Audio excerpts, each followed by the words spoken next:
માઠો પ્રસંગ બન્યો। આ ઘર તો પોતું છે, મને ખ્યાલ છે, પણ ક્યાંય પણ માઠો પ્રસંગ બને અને આ પૈસો આપણી જ્ઞાતિમાં માઠા પ્રસંગમાં વપરાશે।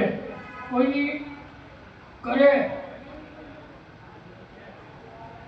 મારાથી તો કંઈ બોલાતો નથી શબ્દ, કોઈની ઘરે માતાજી ઘરે આવો માઠો પ્રસંગ ન બને અને નાના ઘર ક્યાંય એવા હોય, અમે જોયા છે અમારા કોઠારીયા વિસ્તાર, માનસરોવર, પુનિત પરિવાર, આ જગ્યાઓમાં બધા કારખાનામાં કામ કરતા માણસો રહે છે।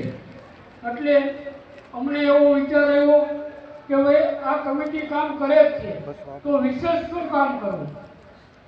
તો લગ્ન પ્રસંગ કોઈની ઘરે હોય તો એને અગાઉથી ખબર હોય 4-6 મહિને કે ભાઈ મારા દીકરાને કે દીકરીના લગ્ન કરવાના છે, પણ આ જે કંઈ બને છે માઠો પ્રસંગ એ ઓછીનાનો આવે છે।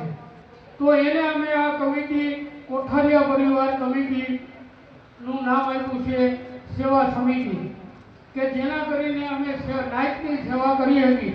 ક્યાંય પણ માઠો પ્રસંગ બને ત્યાં મંડપ, ગાડલા, ખુરશી અને હજી અમારે પંખા, કુલર આ બધું વસાવવાનું બાકી છે। આમાં જે કાંઈ પૈસા વધે, સાજીના કલાકારો તો જો કે ઘટના આપણા નાચના છે, પણ એને ફૂલ લઈને ફૂલની ભાગી આપીએ છીએ। 5,000 7,000 રૂપિયા જે કલાકાર લે એને ફૂલ નહીં તો હાવ ફૂલની ભાગી આપીને એ ખર્ચો કાઢતા જે કાંઈ પૈસા વધે એની આ બધી વસ્તુ વસાવી છે અને જ્ઞાતિને લાભ થાય।